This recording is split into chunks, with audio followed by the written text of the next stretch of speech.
Recording is on. C'est parti. Donc, pour ce webinaire sur le plan de travail en sciences, voilà le plan de la présentation que je vais vous faire. Donc, le premier point, ce sera pourquoi tout changer. Ensuite, je vais vous parler donc, du plan de travail. C'est quand même l'objet de notre webinaire. Je vais vous montrer des exemples de choses qui sont faites avec les élèves pour que vous puissiez voir aussi des productions d'élèves ou des situations avec des élèves. Ensuite, je vais vous parler de tous les écueils dans lesquels je suis tombée et si vous pouvez les éviter, ce sera tant mieux pour vous. Et puis, les contacts si vous voulez aller plus loin ou revenir vers moi ou vers nous, puisque en fait, c'est un webinaire parmi donc un lot de 3, j'allais dire, un petit package. Donc Manon, hier, a fait un premier webinaire en lettres que vous pourrez aussi retrouver sur le site de la Team Ludens. Et demain, Caroline fera le webinaire pour l'histoire-géographie qui devait avoir lieu ce matin et qui a été reporté. Alors voilà ma situation qui fait que je me suis lancée dans le plan de travail. En fait, pour moi, dans ma classe, c'était impossible de faire court, ce qu'on appelle habituellement faire court. Pour vous dresser un petit peu la situation, donc moi je suis dans un collège de REP, avec un taux de réussite au brevet qui est assez faible l'année dernière, 60, alors pas cette session-là, c'est la session encore d'avant, parce que là je n'ai pas tous les chiffres, donc je peux pas vous faire un vrai détail. Donc 73% de réussite contre 88 au niveau national, je crois d'ailleurs, ou académique, je ne sais plus. 21 signalements sur l'année pour absentéisme, sachant qu'un signalement pour absentéisme, il faut vraiment que la situation soit importante. Dans la classe de 6e dont j'étais professeur principal, 7 élèves avaient une fluence de moins de 100 mots par minute sur mes 24 élèves de 6e. Si vous voulez voir les résultats du DNB, voilà les notes de nos élèves au DNB. Donc vous voyez qu'en sciences, on s'en tire plutôt pas mal par rapport à mes collègues dans les autres disciplines. Mais bon, ça reste quand même assez fragile. Si vous voyez le niveau en maths, la moyenne des élèves est de 7-8. C'est quand même assez faible. Et globalement, si je retraduis ce que moi et mes collègues ont dit de nos élèves, voilà ce qu'on peut dire. Donc, on a des élèves qui ont du mal à écouter les consignes, qui ont besoin qu'on individualise systématiquement la consigne. Donc, on la donne à la classe entière et ensuite, il faut venir auprès de chaque élève ou répéter 10 fois, 15 fois la même consigne. On a des élèves qui spontanément ne vont pas lire et ne vont pas demander d'aide. Donc, ça, c'est un problème au brevet. Les années où le sujet est un peu long, nos élèves ne lisent même pas l'énoncé. En fait, il y a trop de texte, donc ils se découragent et ils lisent vraiment les endroits où il y a peu de texte, mais spontanément, vraiment, ils ont du mal avec la lecture. En même temps, ils maîtrisent mal l'exercice, donc c'est aussi compréhensible que ce soit un exercice qui soit vraiment difficile pour eux. Une grande hétérogénéité des élèves. Pour vous donner un exemple, cette année, j'avais une classe de 6e avec 24 élèves. Dans ces 24 élèves, il y avait 3 élèves qui sont des élèves d'ULIS, dont une qui avait à peu près un niveau CE2. Les 2 autres étaient plutôt CM1, CM2, mais avec plus des difficultés à se mettre au travail que les difficultés de compréhension, en tout cas avec les adaptations que je proposais. Et dans la même classe, j'avais un élève au potentiel avec trouble de hyperactivité qui avait un accompagnement humain et médicamenteux. Dans cette classe-là, j'avais donc 2 Ukrainiens qui sont arrivés suite à la situation en Ukraine. Et j'avais, on va dire, une dizaine d'élèves en grande difficulté. Donc, il me restait à peu près 5 élèves qui sont des élèves qui fonctionnaient bien, dont dans les 5, 3 vraiment élèves assez brillants. Donc, un grand écart permanent dans cette classe entre ceux qui ne maîtrisent pas le français, ceux qui maîtrisent le français mais qui ont des difficultés de compréhension, et puis d'autres qui vont très vite. C'était vraiment un grand écart permanent. J'avais aussi la sensation de ne pas pouvoir aider suffisamment mes élèves et aussi de freiner certains. En fait, quand je faisais cours classiquement, j'étais toujours embêtée parce que j'avais des élèves, en allant à la vitesse où j'allais, j'avais des élèves pour lesquels c'était beaucoup trop lent, ils s'ennuyaient, ils avaient déjà terminé et ils avaient envie de passer à autre chose. Et j'en avais d'autres qui attendaient qu'on corrige et qui disaient de toute façon, plus je joue la montre, à un moment, elle va finir par corriger, donc ils ne produisaient rien.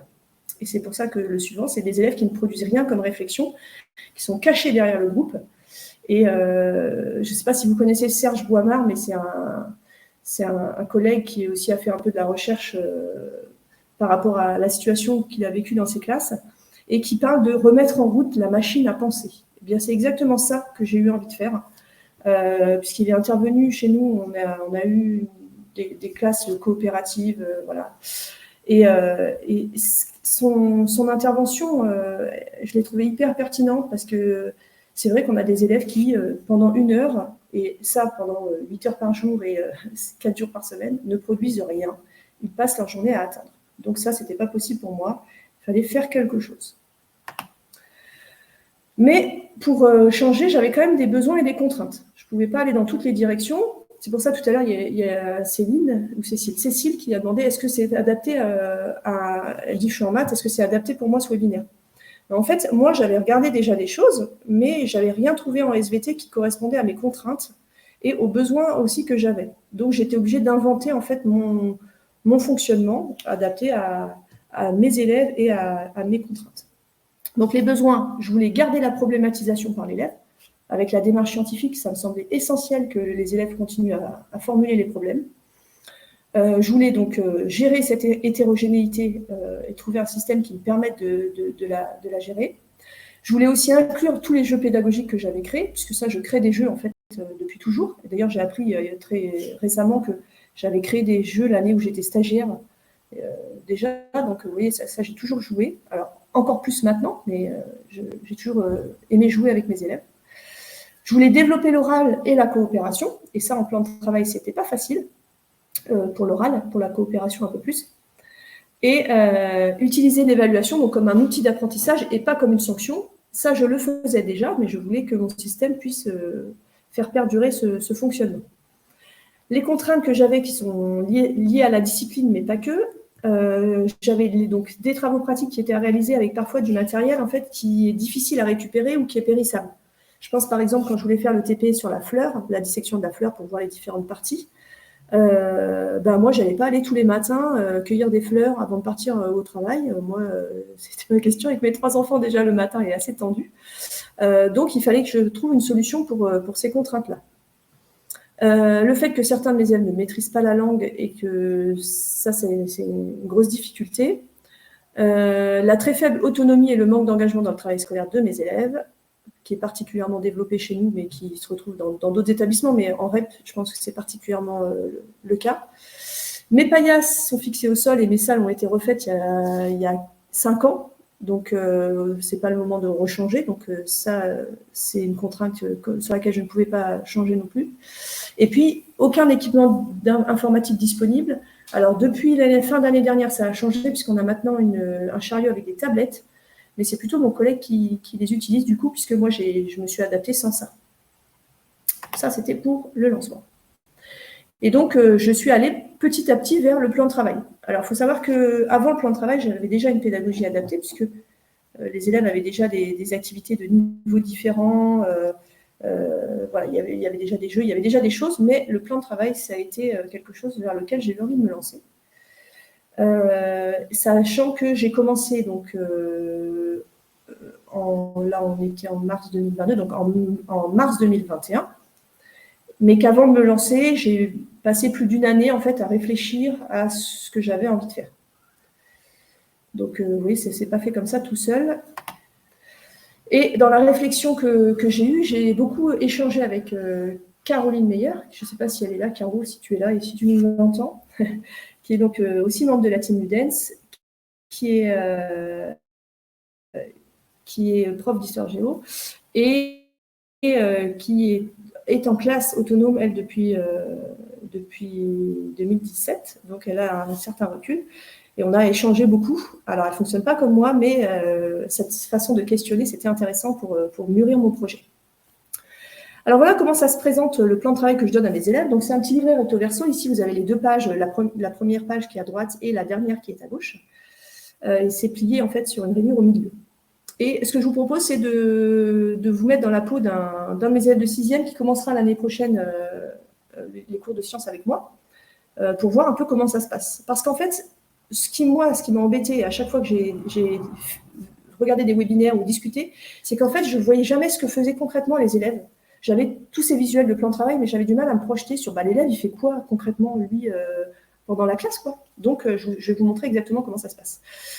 Moi, je fonctionne aussi avec un projet, le projet Robinson, où mes élèves, en fait, sont téléportés sur une île déserte, vous allez voir. Donc, voilà. Donc, je leur distribue ce document, et pour ce premier chapitre, qui est le chapitre introductif, on le fait ensemble pour qu'ils puissent comprendre comment fonctionne le plan de travail. Donc, je vais le faire avec vous. Donc, première activité, c'est une vidéo qui explique justement Est-ce que vous voyez toujours mon écran là, ou est-ce que, comme j'ai choisi l'onglet, vous ne le voyez pas? On est toujours sur. On est toujours sur la vision bilan du plan de travail, les cours de sciences. Hop, ouais, okay. C'est parti. Je vais vous partager l'autre onglet avec la vidéo. On va la regarder, elle dure 2 minutes pour que vous puissiez voir comment ça marche.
Je vais vous repartager le bon onglet. Donc, vous voyez, en fait, le premier cours, ils arrivent et je leur dis, ben voilà, comment on va travailler cette année. Je vous distribue donc le document sur lequel on va travailler ensemble et on commence tout de suite. Donc, on va faire pas à pas. Donc, je leur dis, vous voyez, là, la première bulle, c'est la vidéo que je viens de vous passer. Et cette vidéo, vous voyez, on l'a regardée en classe entière, ça veut dire tous ensemble. Une fois que vous allez vous retrouver, vous, dans les prochains chapitres, où vous allez tout seul, en fait, il faut regarder les bulles et il faut faire les bulles au fur et à mesure. Donc là, comme on vient de faire cette bulle-là, vous pourrez cocher la petite case, ça y est, c'est coché. Et vous voyez qu'on a commencé par celui-là parce qu'il y a un 1 dans la bulle ici. Ça veut dire que c'est les seules activités où il y a un ordre précis pour les réaliser. Après, quand il n'y a plus de numéro, vous faites dans l'ordre que vous voulez, mais là, ici, il y a un 1, donc on commence par celle-là. Donc, logiquement, par quelle bulle on va continuer? Donc, je leur demande. Donc là, ils vont me dire, bah, ici, il y a un 2 à côté, donc on va faire 2. Comment il faut réaliser cette activité? Donc là, ils vont me dire, bah, c'est marqué 4 à 5 élèves, oui, donc ça veut dire que vous devez être 4 ou 5. Et je leur dis, vous voyez, l'activité, c'est marqué 602, ça veut dire qu'il faut que vous alliez dans le petit porte-document, récupérer l'activité numéro 602. Donc là, je vais proposer à un élève d'aller chercher l'activité pour tous les élèves, pour qu'ils puissent le faire ensuite par groupe de 4 ou 5. Là, mon objectif, ça sera vraiment de les guider pour leur montrer comment il faut faire. Puisqu'en fait, l'année dernière, en septembre en septembre 2021, je suis partie directement comme je l'avais fait en mars. Sauf qu'en septembre, en fait, les élèves, ils ne sont pas du tout prêts à ingurgiter autant d'informations, surtout en 6e, ils ont déjà à se connaître, à se repérer dans le collège. Donc, j'ai mis beaucoup de temps après à ce qu'ils intègrent le fonctionnement, parce que j'ai été trop vite, en fait. Donc, l'année prochaine, je vais fonctionner comme ça, avec le premier chapitre ensemble. Ça leur permettra d'intégrer. Donc là, il y a un élève qui va chercher l'activité dans le meuble, et voilà l'activité, comment elle se présente. Donc, je fais faire lire l'activité par un élève, comme s'il le lisait en fait tout seul, enfin, dans leur groupe. Donc, je leur dis, bah, vous voyez, en haut, vous avez le titre avec le numéro, et puis ici, vous avez la compétence qui est travaillée. Vous verrez, on va travailler à chaque fois avec des compétences. C'est ce que vous avez fait quand vous étiez à l'école primaire. Déjà, ça doit vous rappeler quelque chose. Et puis, vous verrez qu'on peut avoir de l'aide pour chacune des compétences si on a du mal à fonctionner. Là, vous voyez en dessous, c'est marqué que la fiche, elle n'est pas collée, qu'il faut la remettre dans le meuble. Ça veut dire que cette feuille-là, il ne faudra jamais la coller dans votre cahier. Et chaque fois qu'elles sont sous des pochettes plastiques, il faut toujours les remettre et elles seront utilisées par d'autres élèves. Donc ensuite, quand vous avez été chercher la fiche, il faut lire. Donc vous avez tout lu là, vous avez la petite image et en dessous, vous avez les consignes. Donc les consignes, elles commencent par des flèches et j'ai surligné en jaune ce qui est important dans la consigne, ce que vous allez avoir à faire. Donc là, vous voyez, la première consigne, il faut laisser 3 pages libres. Donc, ils laissent 3 pages libres. Ensuite, je leur dis, il faut noter le titre. Donc là, je sais que j'ai des élèves qui vont pas dire, ils vont dire, quel titre, c'est quoi le titre? Donc, je vais faire, pour leur faire intégrer, je leur dis, voilà, le titre, il est en haut. Ensuite, il faut qu'ils notent la compétence dans la marge de leur cahier. Et puis, en groupe, ils doivent lister ce qu'ils feraient en arrivant sur l'île. En s'aidant de l'image, donc ils doivent rassembler leurs idées, les classer par ordre d'urgence, et puis après, un élève dit à la classe ce qu'ils vont devoir faire. Donc moi, ça me permet pour la première fois de travailler la compétence impliquée dans un groupe, qui est la compétence où je regarde en fait la place de chaque élève dans le groupe, et non pas la production du groupe en collectif. Donc ils vont faire l'activité. Ensuite, à la fin, je leur dirai, voilà, maintenant chacun va présenter votre travail, et n'oubliez pas de cocher, puisque l'activité, on l'a terminée, donc vous cochez ici. Ensuite, on fera le 3. Donc, le 3, c'est lire tous les titres du plan de travail. Ce sont les titres qui sont sur la page d'après, à l'intérieur du plan de travail. Je vais vous les montrer tout à l'heure. Et enfin, l'activité suivante, ce sera présenter le cahier de sciences. Donc, je vais leur dire, voilà, vous faites ça. Donc, quelqu'un ira chercher dans le meuble l'activité 603, enfin, dans le meuble, dans la bannette. Pareil que tout à l'heure, je fais lire par un élève l'ensemble des informations. Et puis, ils ont le modèle. Donc, ça, c'est pour présenter la première page de leur cahier pour que je sois sûre qu'il y ait le nom et le prénom. Là, pour moi, l'idée, c'est que ce soit des choses qui soient assez faciles au niveau cognitif, de façon à ce qu'ils intègrent surtout les étapes. C'est-à-dire, je vais dans le meuble, je prends, je me repère. L'élève qui ira chercher dans le meuble, il expliquera aux autres, voyez, il y a des numéros dessus. Vraiment, l'objectif, ça sera de prendre plus de temps que l'année dernière pour qu'ils intègrent le fonctionnement. Et donc là, on est à l'intérieur du plan de travail. Maintenant, le petit livret a été ouvert. Et donc, c'est la suite. Donc là, les titres du chapitre sont marqués là. Donc, comment se passent les cours de sciences? Comment voit-on nos progrès? Et c'est quoi les sciences? Et cette présentation, vous l'avez, donc vous pouvez cliquer, vous aurez accès à toutes les ressources. Et là, en fait, j'ai présenté un peu comme sous forme d'un petit tuto, comme ils l'auront dans leur cahier, qui leur permet de se souvenir ou de retourner voir s'ils ne se souviennent plus ce que veut dire les choses. Donc là, par exemple, j'ai entouré 604, ça veut dire je vais chercher l'activité numéro 604. Hop, présentation du cours de sciences. Donc là, ils vont chercher l'activité, toujours pareil que d'habitude, c'est-à-dire là, ce sera une fiche qui est glissée sous une pochette plastique, donc il ne faut pas qu'ils la collent. Le titre, la compétence travaillée, donc là, ce sera classer des éléments, et voilà ce qu'ils auront à faire ici pour cette activité-là. Ce sera de regarder la petite vidéo qui présente le fonctionnement du cours de sciences. C'est une vidéo que je vous ai déjà passée sur le groupe qui explique comment on va travailler. Et puis, je leur demande donc de dessiner un tableau avec ce qui leur a plu, ce qui les a étonnés et ce qu'ils n'ont pas aimé dans la vidéo. Parce que ma compétence, donc, c'est construire un tableau, classer des éléments, c'est leur apprendre à construire un tableau. Voilà, donc je vais leur dire là, chacun fait l'activité. Comme d'habitude, vous pouvez travailler à plusieurs, vous pouvez travailler tout seul, c'est comme vous voulez, tant que tout le monde travaille. C'est-à-dire que je dois être capable, enfin, chaque élève du groupe doit être capable de m'expliquer comment il est arrivé au résultat de ce qu'il a produit pour que je puisse valider la compétence pour tout le monde. Ce que vous voyez en dessous, là, 604, aide confirmée, aide apprenti, ça n'apparaît pas en fait dans la fiche d'activité, mais c'est des choses que j'ai avec moi et que je peux leur donner si je vois qu'ils sont bloqués. Par exemple, j'ai des élèves qui vont me dire, une fois qu'ils ont terminé, ils vont m'appeler en me disant j'ai terminé. Je vais regarder et je vois qu'ils n'ont pas vraiment construit un tableau. Ils ont mis leurs idées comme ça, ou alors ils ont fait un tableau, mais avec plus de colonnes ou plus de lignes que ce qui est nécessaire. Donc, ça ne va pas. Donc, je leur donne l'aide confirmée qui leur rappelle comment on dessine un tableau. Parce que c'est compliqué encore pour beaucoup de mes élèves de 6e de dessiner un tableau. J'ai même après l'aide apprenti. Donc, dans l'aide apprenti, j'ai commencé le tableau et c'est à eux de le compléter. Et même ça, c'est parfois difficile pour certains élèves. Donc, ça, c'est l'activité 604. Après, je leur dis, vous voyez là, les deux bulles, elles sont accrochées ensemble. Vous verrez ça, il y a parfois ça dans les plans de travail, ça veut dire que pour faire la bulle qui est en bas, il faut avoir d'abord fait la bulle qui est en haut. Ça, je m'en sers en fait pour toutes les activités où il y a un lien logique entre les activités. Par exemple, si je fais formuler une hypothèse et après imaginer une expérience ou réaliser l'expérience, évidemment, il faut qu'ils aient formulé l'hypothèse en premier. Donc ça, c'est le moyen que j'ai trouvé, moi, pour pouvoir associer les activités lorsqu'il y a un ordre qui est imposé. Par contre, là, je leur dirais bien, vous faites dans l'ordre que vous voulez. Donc, une fois qu'on aura fait ces deux-là, je dirais à un élève, tu veux faire quelle activité maintenant? On peut choisir, comme on a le droit de choisir celle qu'on veut, tu peux choisir celle que tu veux faire. Donc ici, une fois qu'ils ont fait l'activité, ils ont la petite bulle « Je me corrige ». Donc là, c'est la première fois qu'on va le voir. Donc je vais leur dire, vous voyez, quand vous avez fini une correction, il faut absolument m'appeler pour que je regarde ce que vous avez fait. Puisque soit vous avez réussi l'activité globalement, il peut y avoir des petites erreurs, mais vous avez compris ce qu'il fallait faire. Dans ce cas-là, je vous donne la correction et vous vous corrigez en vert, en marquant les éléments qui manquent ou en barrant et corrigeant ce qui était faux. Soit je vois que vous n'avez pas compris en fait ce qu'il fallait faire et dans ce cas-là, je vais vous donner de l'aide. Et donc, c'est les aides que je vous ai montrées tout à l'heure, elles arrivent à ce moment-là. Parfois, il y a certains élèves aussi qui vont me demander de l'aide parce qu'ils sont bloqués. Ça fait un moment qu'ils ne font rien, donc je leur dis, là, ce n'est pas forcément eux qui m'appellent, mais je vais leur dire, bah là, je vois que tu as du mal à rentrer dans l'activité, est-ce que tu veux une aide? Et donc, du coup, je leur donne l'aide. Et moi, à chaque fois, quand je vérifie, ça me permet de valider à ce moment-là la compétence pour l'élève. Donc là, par exemple, ici, sur construire un tableau, si je vois qu'il y a un élève qui a construit un tableau qui est cohérent par rapport au nombre de colonnes, de lignes, qu'il a bien compris ce qu'il fallait écrire, hop, je le valide au niveau confirmé sur ma grille où je reporte les résultats des compétences. Si, par exemple, l'élève il a eu besoin de l'aide apprenti, mais qu'avec l'aide apprenti, il a réussi, ben, du coup, je le valide au niveau apprenti.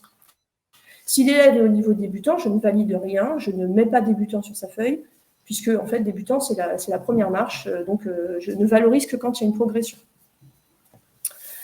Et je note comme ça toutes les activités que font mes élèves. Chaque fois qu'ils ont terminé un truc, j'évalue à ce moment-là. Donc ensuite, on arrive à la bulle 605, le contrat d'autonomie. Donc là, je voyais sur le tuto, j'ai marqué, je commence par la bulle qui est en haut à gauche, de façon à ce qu'ils se souviennent que quand c'est attaché, c'est comme ça.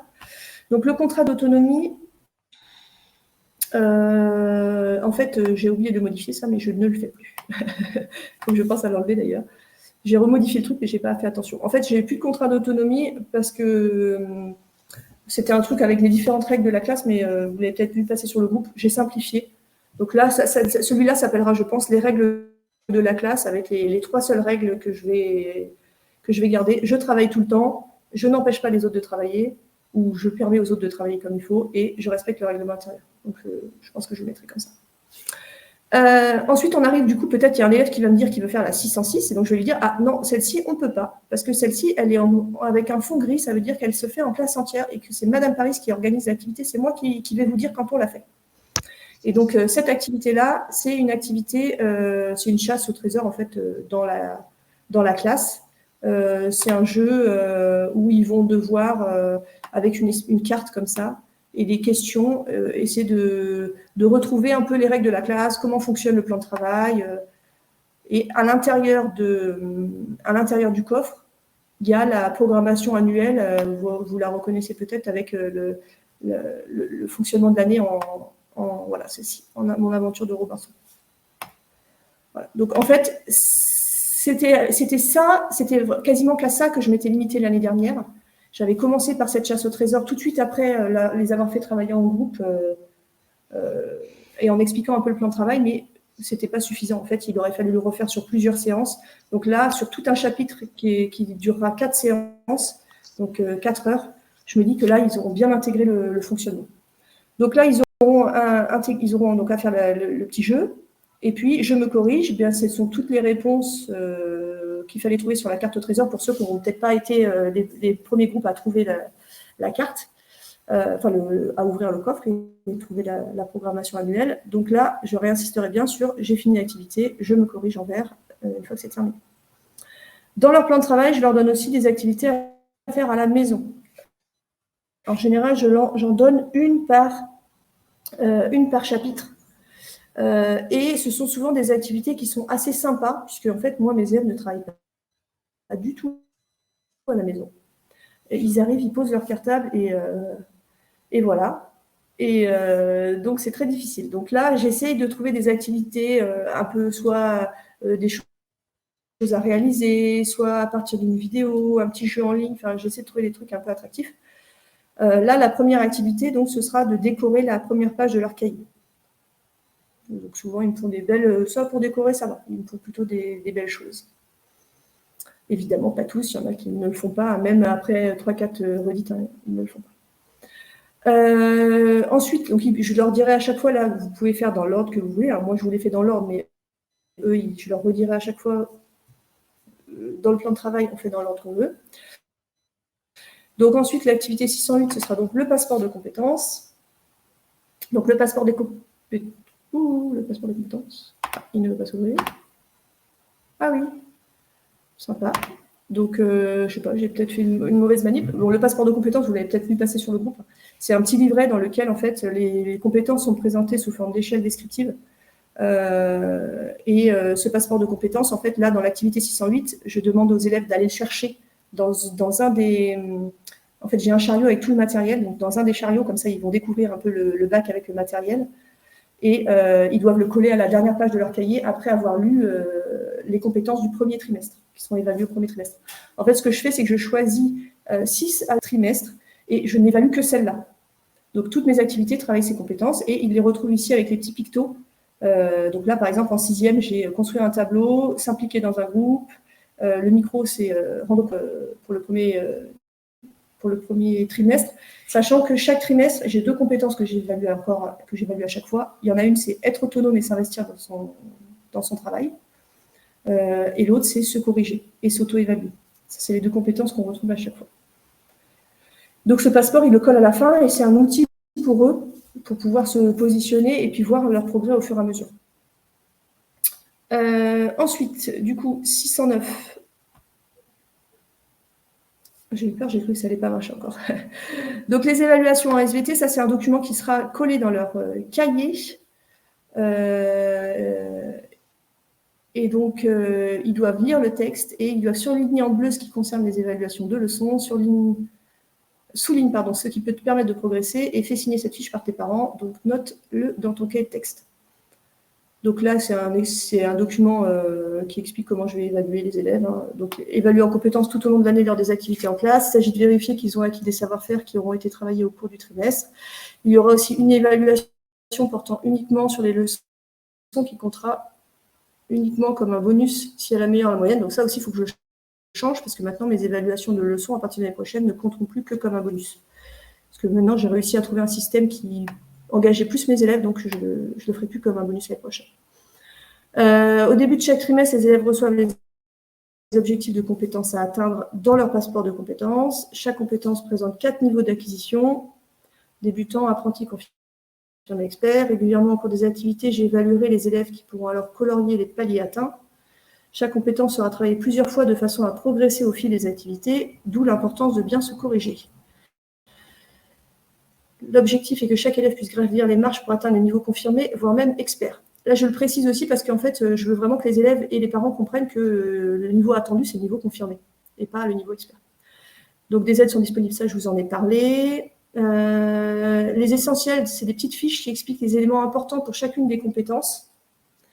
C'est un espèce de petit livret à relure et dessus, c'est marqué vraiment pour, je sais pas, par exemple, pour construire un tableau, je réfléchis au nombre de colonnes que je vais devoir faire, et alors intitulé, je dessine ensuite mon tableau avec une règle. Enfin, vous voyez, c'est vraiment les attendus.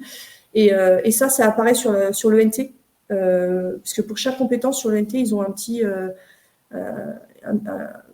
petite présentation de la compétence avec à la fois cet essentiel-là, un exercice pour s'entraîner et une présentation souvent que je fais avec un exercice guidé, un peu un exercice modèle, si vous voulez, quand on est dans la pédagogie explicite, l'exercice de modélisation. Alors, ça aussi, donc les élèves peuvent parfois choisir entre 2 compétences en fonction de celles sur une même notion, ils peuvent travailler pour 2 compétences différentes. Par exemple, sur la notion d'espèce, par exemple, ils peuvent soit travailler à partir d'une vidéo et j'évalue comment ils ont fonctionné en groupe, soit ils peuvent me faire une présentation à l'oral de ce qu'ils ont compris dans un exercice. Et les 2 permettent de travailler la notion d'espèce. Donc, c'est pas dans le plan de travail tuto, parce que là, j'ai pas mis de choix. Ça pourrait être une amélioration, d'ailleurs, que je pourrais réfléchir. Donc, l'évaluation de connaissances sur les leçons pourrait être faite autant de fois que l'élève le souhaite. Ça, c'est toujours le cas. Hein. Moi, ce qui m'intéresse, c'est qu'ils progressent. Donc, s'ils commencent débutants, c'est pas grave. La seule contrainte que je leur donne, c'est pas plus de deux évaluations de leçons pendant les heures de cours. S'ils veulent la refaire, après, on s'arrange pour que ce soit sur la récréation du matin, soit sur une heure où ils sont en études, ils peuvent venir dans ma salle, se mettre au fond, ils font l'évaluation, ça dure 10 minutes et ils repartent en études. Le niveau atteint, donc, dans toutes les évaluations, est modifié sur Pronote de façon à garder que le meilleur niveau atteint à la fin du trimestre. Donc ça, c'est toujours vrai. Et je ne saisis pas les évaluations en tout début de trimestre. J'attends qu'ils en aient fait au moins 2.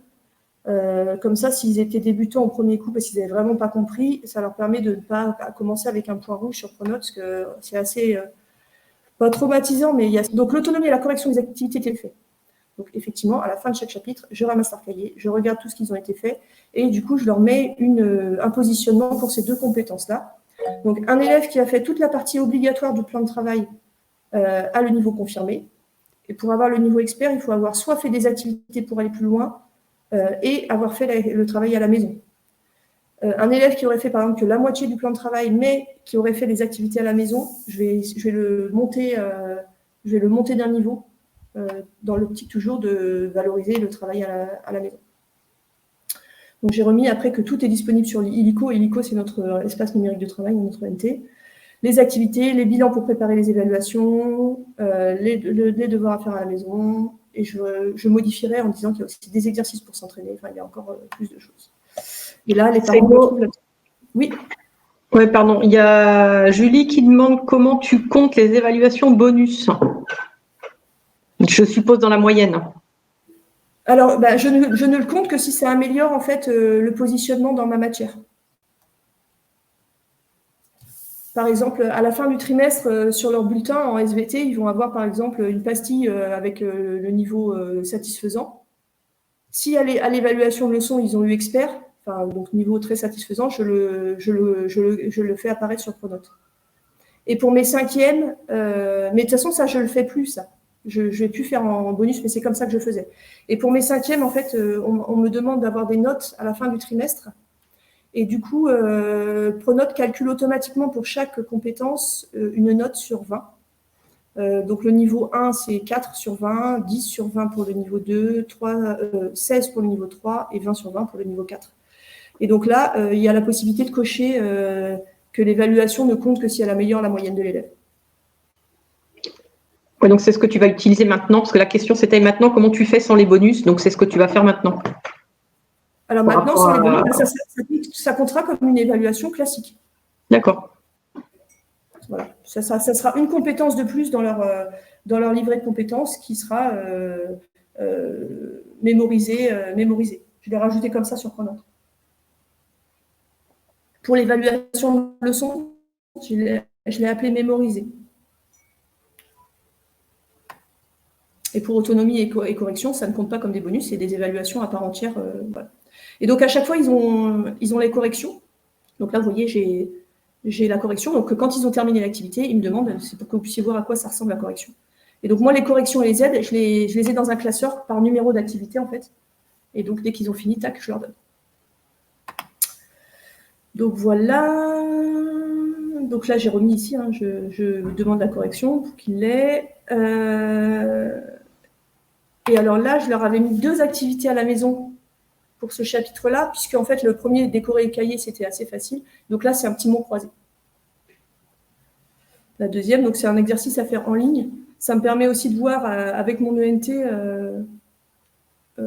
qui se connecte, parce que je leur dirais que le lien aussi, ils peuvent le faire directement à partir du lien sur Illico, s'ils ont déjà leur code.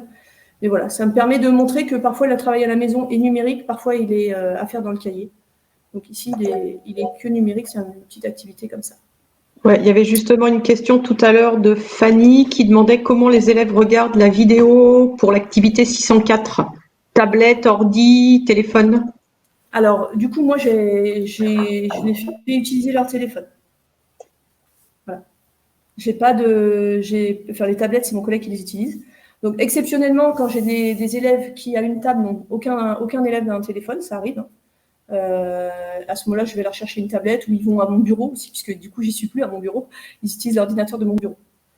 J'ai toujours mon ordinateur portable, donc parfois, ça peut me permettre de faire un deuxième point d'accès, mais pour l'instant, j'en ai jamais eu besoin. Et je partage ma connexion avec mes élèves. Parce qu'en fait, ils ont souvent un téléphone, mais ils n'ont pas de connexion. Donc, tous les matins, je change le code du Wi-Fi de mon partage de connexion. Je l'écris au tableau et en fait, ils peuvent se connecter quand ils sont dans ma salle. Voilà. Et donc, en bas, ces 2 petites activités où là, on va commencer à rentrer un peu dans dans la thématique en fait, qui nous intéresse. Donc là, je le reprécise, quand c'est 2 à 3, il faut être obligatoirement à 2 ou à 3, sinon ils peuvent être le nombre qu'ils veulent. Et donc là, c'est une activité avec, sur les étapes de la démarche scientifique, avec des étiquettes avec une fleur, et il faut replacer les étiquettes sur qu'est-ce que c'est que le résultat, qu'est-ce que c'est que la conclusion. Voilà. Je crois que c'était Marilyn Marconnet qui avait partagé une sorte d'activité jeu sur les étapes, et j'avais trouvé ça intéressant. Et donc, voilà, j'avais fait une fleur. Alors, une fleur sans ordre, puisqu'on avait eu le débat, sur le groupe. Enfin, les scientifiques ne font pas toujours dans l'ordre préétabli. Parfois, ils font un truc, ils ont un résultat, ils se disent, tiens donc, est-ce que, en fait, peut-être qu'on pourrait formuler ça comme hypothèse. Et après, ils repartent sur l'hypothèse, ils la retestent. Donc, ce n'est pas toujours aussi linéaire que ce qu'on voudrait. Et puis enfin, les définitions, puisqu'en fait, j'ai un petit classeur dans la classe où il y a les définitions des mots importants. Et donc, quand il y a une petite bulle avec définition de tel truc, il faut qu'ils aillent le chercher dans le classeur et le recopier dans leur cahier. Voilà, donc là, toutes les ressources, ça doit être les activités que vous aviez ici présentées. À la fin de chaque plan de travail, on rédige la trace écrite collaborative. Donc, la dernière séance du plan de travail, ce n'est pas un temps où les élèves travaillent en autonomie, c'est un temps où on revient en classe entière. Et c'est suite à... Je trouvais que la trace écrite était trop pauvre, en faisant soit les élèves rédigent un petit texte, soit il y a un texte à trous, soit ils doivent recopier un paragraphe déjà rédigé, enfin, ce qui ne m'arrivait jamais, mais parfois ils avaient envoyé un petit exercice où il faut remettre dans l'ordre ou associer des bouts de phrases, et une fois qu'ils avaient fait l'exercice, ils devaient recopier. Mais je trouvais que c'était trop pauvre. Donc je fais différemment maintenant. Maintenant, ce qu'on fait, c'est que chaque élève est chargé, enfin chaque groupe d'élèves, chaque table en fait, par 2 ou par 3, est chargé de répondre à une des problématiques du chapitre, donc un des titres du plan de travail. Ils ont 15 minutes. Et ensuite, moi, j'organise la mise en commun. Donc, je fais la secrétaire de séance. Donc, je me mets au bureau. J'ouvre un document OpenOffice. Je le projette au tableau. Et je me prépare à noter tout ce que vont me dire les élèves. Donc, je note des bouts de phrases. Parfois, on recolle, on fait du copier-coller, on agence, on met des connecteurs logiques, on retravaille certaines notions. Voilà, je les questionne, j'essaie de les faire aller plus loin. Et on arrive à un document qui tient sur une page, qui est la trace écrite qu'il faudra retenir, la leçon, en fait, qu'il faudra retenir et apprendre pour l'évaluation. Et donc, ce bilan, il est imprimé, il est collé dans leur cahier. Et il contient un QR code qui renvoie vers un pad. Et sur ce pad, il y a plein d'exercices pour s'entraîner et réviser. Avec des activités très ludiques, des word walls, des learning gaps, des choses pour leur donner envie d'y aller, quoi. Et donc, voilà un exemple de deux traces écrites que j'ai faites sur un chapitre. Voilà, c'est un chapitre plutôt physique-chimie, là, en l'occurrence, cet exemple-là. Et donc, mais j'avais 2 classes de 6e l'année dernière, hein, donc voilà les productions de mes 2 classes de 6e. Donc, une des problématiques, vous voyez, c'était quelles sont les différentes formes d'énergie. Ben, il y a un groupe qui a décidé de me le présenter en tableau. Bon, ben voilà, j'ai fait. Donc, j'ai fait un tableau. Les autres m'ont fait des tirets. Bon, ben, j'ai fait des tirets. Je pense que la forme aussi, c'est important, de respecter la forme que les élèves ont produite. Parfois, ils me font des petites cartes mentales ou des choses comme ça. Bah, tac, c'est pas grave. J'ouvre un truc pour faire une carte mentale et je refais avec eux. En direct. Alors, c'est des séances qui sont assez denses, parce qu'en 1 heure, il faut qu'ils aient eu le temps de réfléchir en groupe et qu'on mette en commun et qu'on rédige.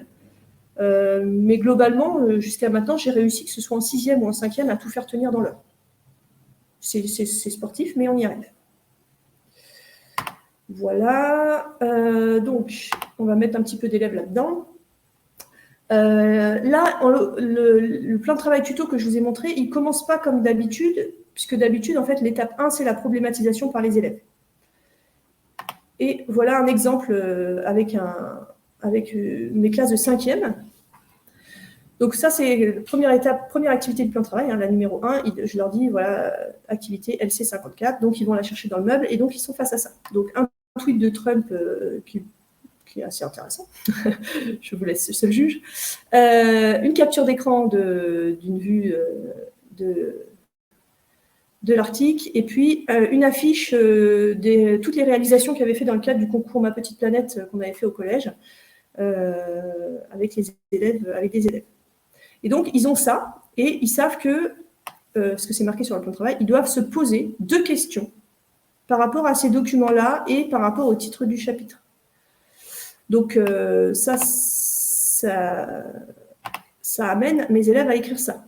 Je vous ai montré j'ai fait des photos dans leur cahier. Hein. Donc, par exemple, certains ont mis « Est-ce que la vie sur Terre pourrait disparaître? Pourquoi le climat a-t-il tant changé en 30 ans dans les zones glaciaires?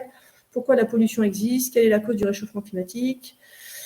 Un élève qui a un peu plus de mal, vous voyez, à écrire. Hein. Pourquoi il fait froid? Pourquoi il y a un réchauffement climatique? Ensuite, c'est quoi le réchauffement climatique? On peut faire pour se protéger du réchauffement climatique? Comment fait-on pour faire fondre autant de gaz? Comment pouvons-nous tout rétablir? Voilà. Et dans le plan de travail, les questions, en fait, les problématiques que moi je mets dans le plan de travail, celui-là, c'est y a-t-il bien un réchauffement climatique? Quelles sont les causes du réchauffement climatique? Les conséquences et les solutions possibles. Donc, vous voyez, en fait, ce que les élèves ont formulé comme problème, eh bien, ça correspond à ce qu'on va traiter dans le plan de travail. Et je fais en sorte que mon document d'appel, ce document de lancement, aille dans cette direction. Autre exemple, en 6e, on revient sur mon histoire de Robinson. Hein. Donc, si tu veux survivre sur ton île, tu sais qu'avoir du feu serait un vrai plus, tu décides donc de te lancer dans l'allumage d'un feu, tu décides d'utiliser la technique de la friction du bois. Cherche et note donc 2 problèmes que l'on pourrait se poser dans ce chapitre en tenant du type d'introduction et d'image. Donc là, ils me disent comment c'est possible de faire du feu avec un bâton, est-ce qu'il faut tourner le truc longtemps, voilà. Et donc, dans ce chapitre-là, on va voir les différentes formes d'énergie, la conversion d'énergie. Donc, ça va nous amener tout doucement vers ce chapitre. Des exemples d'élèves qui manipulent une autonomie. Vas-y. Une question de Michel qui te demande si tu donnes le plan de travail avec les questions pour travailler après la séance d'appel. Oui, je suppose. Non. Non. Non, ils l'ont dès le départ. Mais en fait, comme ils savent qu'ils doivent faire la première page du livret, en fait, moi, mes élèves ne sont pas du tout curieux. Hein. Donc, ils ne vont pas aller regarder les problèmes qui sont écrits sur la page d'après, en fait. Ils vont faire la première bulle. Voilà. Après, s'ils veulent, ils peuvent. Certains, mais c'est assez rare. Hein. En général, ils formulent leurs propres problèmes. Donc, oui, c'est vrai qu'après, en fonction du public, on peut procéder différemment. Des élèves un peu plus curieux, tu donnes la feuille d'appel et tu distribues le plan de travail derrière, ou voilà, chacun s'adapte à son public. Tout à fait. Tout à fait. Après, il faut dire que, en fait, quand je faisais la problématisation avec mes élèves avant, en fait, c'était très compliqué parce que il y avait 2 élèves qui me proposaient des problèmes et puis les autres, ils proposaient rien. Quoi. Ils attendaient. Donc, voilà, c'était pas évident. Quoi. Donc, là, au moins, je suis sûre que tout le monde a formulé des problèmes. Donc là, c'est des élèves qui sont en train de manipuler en autonomie. Hein, vous voyez, donc ils ont une petite sur le côté, ils ont les bannettes, les cuvettes à dissection. Ils vont chercher, ils ont leur fiche d'activité, ils font leur petite manip. Et puis ça, c'est à la fin de la séance, l'état dans lequel j'ai retrouvé ma salle. Pour vous montrer que ça va. Hein, vous voyez, il y a les restes de moules qui ont été disséqués. Il y avait aussi des asticots à disséquer, donc ils avaient le choix entre les deux. Donc voilà, globalement, ça s'était très bien passé. Le matériel était bien rangé, c'était assez propre. Et vous voyez, les autres sont en train de travailler sur complètement autre chose en fond de salle. Donc ça, c'était plutôt pas mal. Comment il s'installe? J'ai des élèves qui sont assis sur des ballons, vous voyez, qui travaillent tout seuls. Lui, il était tout seul sur son ballon. J'ai des élèves debout. Ici, j'ai des élèves qui étaient en train de se déplacer parce qu'en fait, quand ils ont la phase de problématisation, les élèves doivent dire aux autres quels problèmes ils ont trouvés. Ils doivent aller recueillir les problèmes d'autres élèves. L'objectif, c'est qu'ils en aient à la fin 4 différents. Donc, c'est l'étape numéro 2 du plan de travail. La 1, c'est je formule 2 questions. Et la 2, c'est je vais voir les autres pour échanger. Et puis, sur l'image qui est tout en bas ici, vous avez à gauche, en bas à gauche, vous avez la table d'accompagnement, table d'appui. C'est la table sur laquelle je rassemble mes élèves qui ont du mal à être autonomes et qui ont eu débutant à la compétence être autonome au chapitre précédent.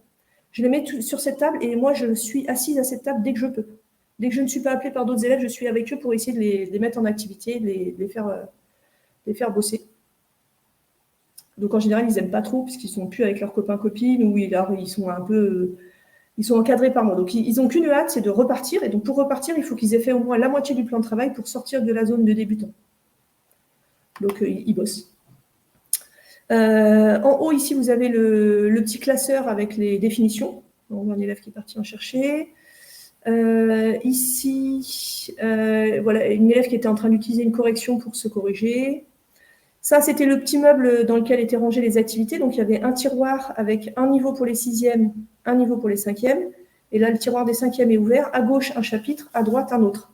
Ça me permettait d'être sur 2 chapitres en même temps, puisque parfois, je n'ai pas fini un chapitre avec une classe et j'ai commencé avec une autre. Et l'année prochaine, je n'aurai plus ma salle. Donc, je vais fonctionner comme ça. J'aurai mon petit chariot qui va me suivre, celui-là, et puis l'autre avec les petits bacs où il y a le matériel pour manipuler.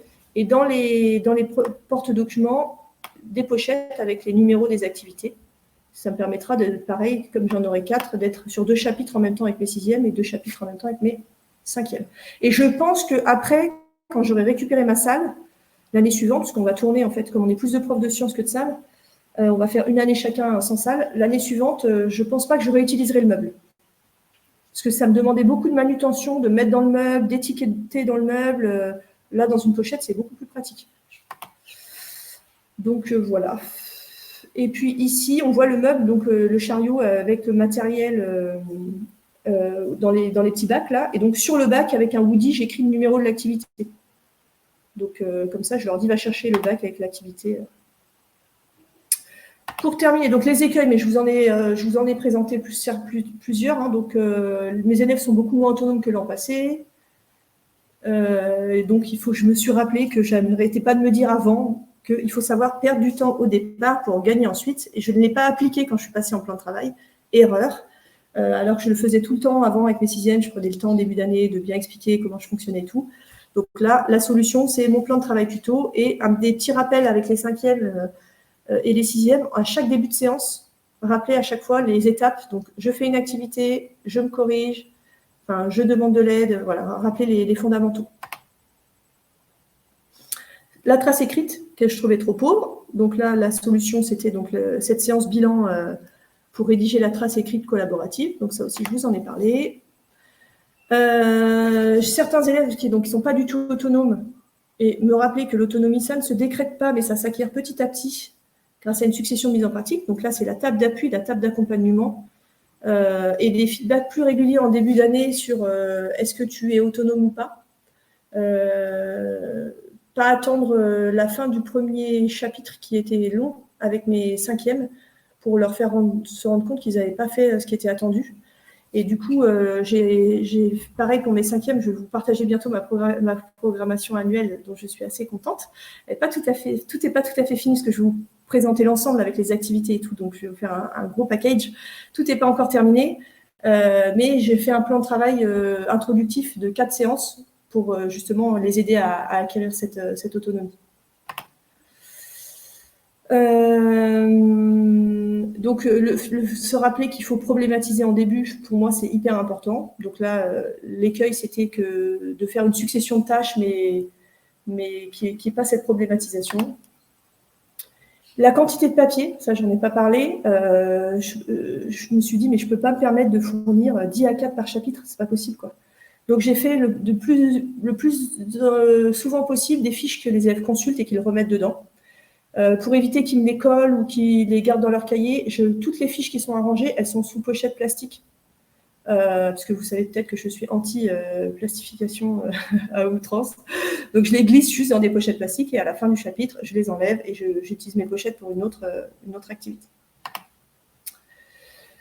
Ouais, mes élèves, ils m'appelaient tout le temps. Ça allait dans toutes les directions, c'était épuisant. Je ne savais plus où donner de la tête. Donc là, je vais interdire, en fait, autrement qu'en levant la main. Enfin, c'est ce que j'ai fait déjà l'année dernière. S'ils m'appelaient, je leur disais « je n'entends pas s'il n'y a pas une main levée ». Et puis, je vais réutiliser les tétraèdres que j'avais arrêté d'utiliser en fonctionnant en plan de travail, mais qui vont m'être utiles, en fait, quand même.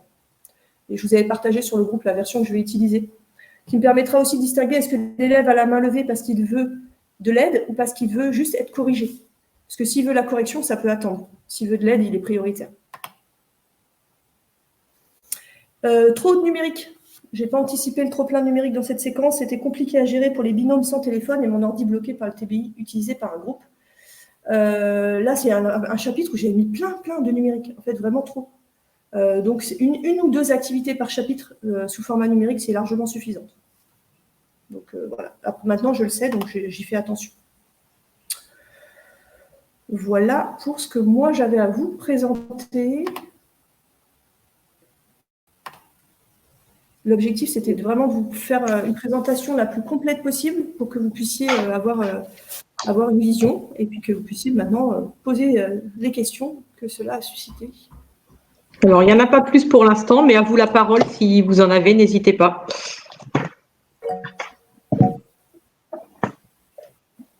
Est-ce que tu revois là, Sego? Ouais, voilà, c'est bon, je suis. Alors, Fanny, non, hein, ils peuvent faire dans l'ordre qu'ils veulent. La seule chose, c'est s'il y a deux bulles qui sont collées, ils commencent par la bulle qui est en haut à gauche. C'est tout. Donc, ils peuvent vraiment passer d'une activité à l'autre. Il n'y a aucun problème. C'est ce qui n'est pas forcément facile à faire, je le conçois. C'est souvent la difficulté des collègues qui me disent « Mais comment, en fait, on peut faire dans l'ordre qu'on veut ?» C'est ce qui m'a demandé le plus de temps. Caroline, par exemple, elle ne fonctionne pas comme ça. Elle ne fonctionne pas en laissant l'ordre libre. Et elle l'a déjà fait, mais au coup par coup. Mais en fait, moi, je voulais vraiment qu'ils aient cette liberté d'ordre. Et en fait, même s'ils n'ont pas fait la mitose, ils peuvent faire la méiose. Ce n'est pas un problème.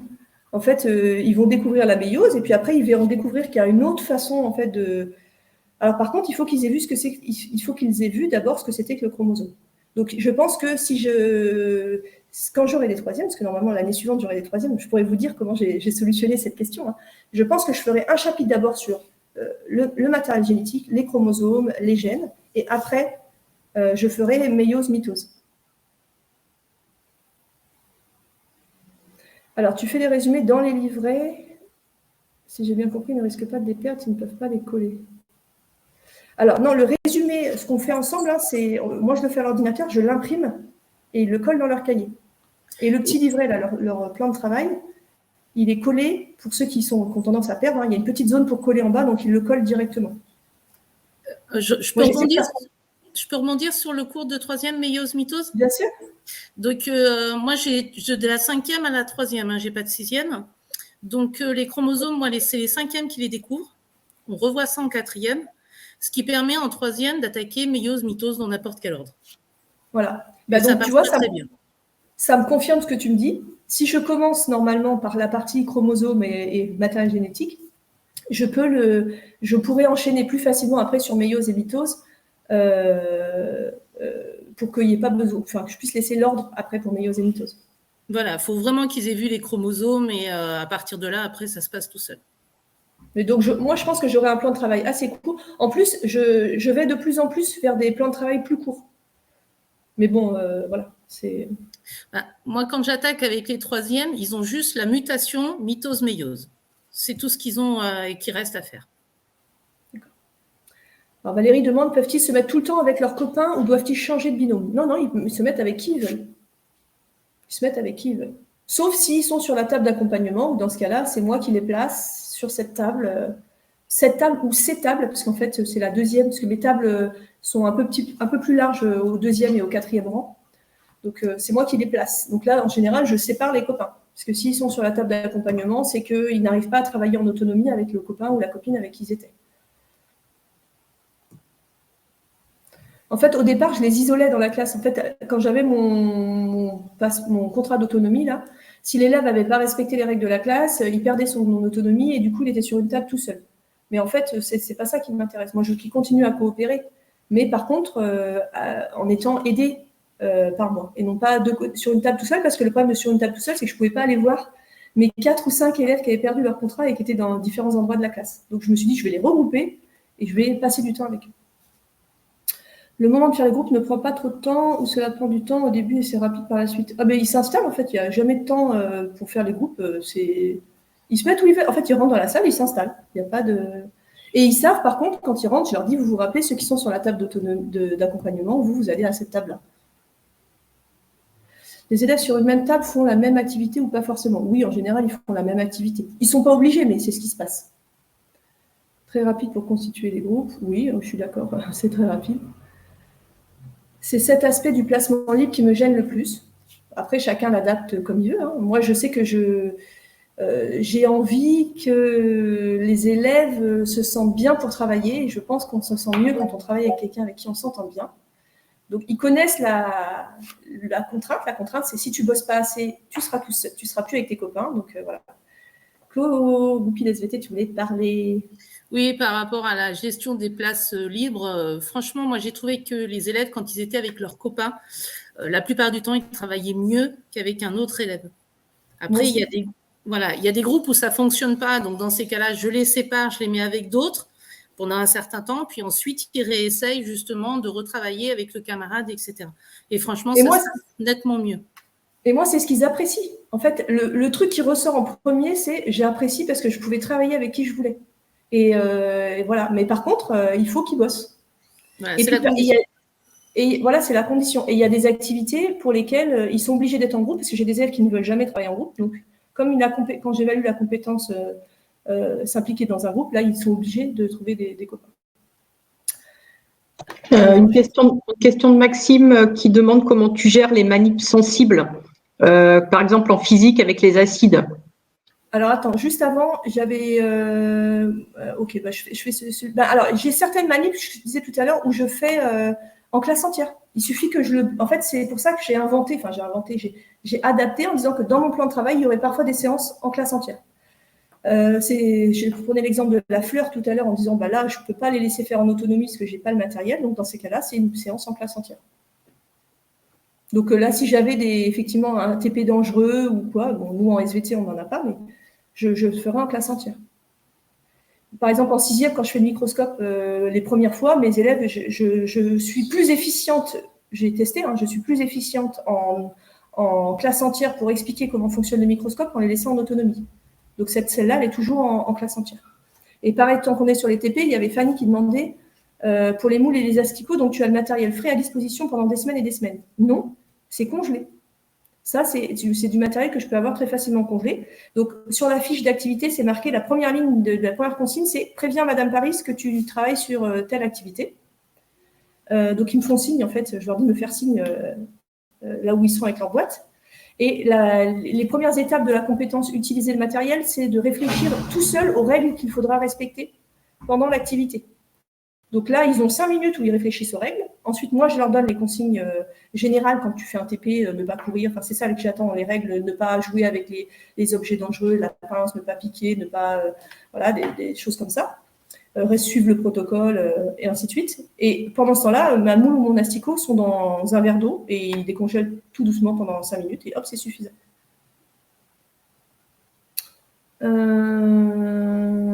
Alors, Michel, j'ai des Ulysses malvoyants, plus ou moins 2 AVS par classe. Bah oui. Oui, c'est compliqué. Donc là, l'avantage, si tu veux, Michel, c'est que là, en fait, toutes mes activités sont déclinées du coup selon les 4 niveaux de difficulté. Donc, il y a certains élèves à qui je donne directement le niveau débutant. Au revoir à ceux qui doivent y aller. Hein. Donc voilà, c'est aussi ma façon de gérer l'hétérogénéité. C'est de me dire qu'il y a des élèves qui commencent pour toutes les activités, qui commencent au niveau débutant, mais c'est pas grave. Et je leur dis, c'est adapté j'adapte en fait en fonction de tes difficultés.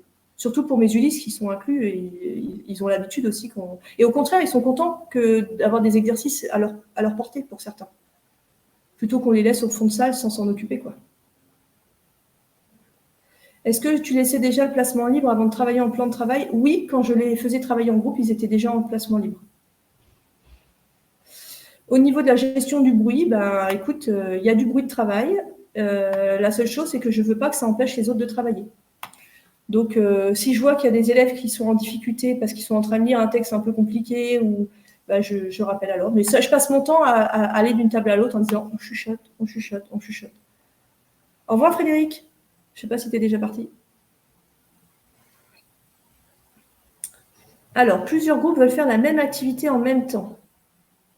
Alors, je prévois en général les jeux ou les TP en 4 exemplaires. Si il n'y a plus, je leur dis fais une autre activité pour l'instant. C'est tout. Tu reviendras dessus. Souvent, c'est pour les jeux.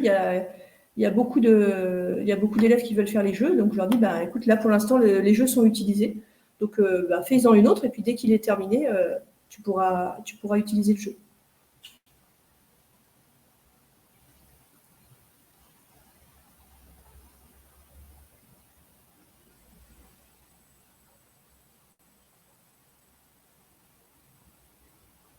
Alors, où est-ce que je mets tout ça à disposition? Alors, j'ai une salle prévue pour 26 élèves, mais 30 ou 31 par classe. Alors, pour te dire, juste avant que mes salles soient refaites, j'occupais une demi-salle de TP, donc une salle qui était prévue pour 16 élèves, sur laquelle on avait rajouté au bout des paillasses des tablettes en bois, et ça, c'était ma salle de classe. Et à l'époque, on n'était pas classé REP encore, donc j'avais 30 élèves par classe aussi. Donc, je connais parfaitement cette situation. En plus, les salles avaient 40 ans, hein, donc dans un état pitoyable, j'avais plus des vies, enfin bon, le truc est top. Là, en fait, j'ai mon chariot avec le matériel. Donc, c'est un chariot qui est assez étroit, où il y a les bacs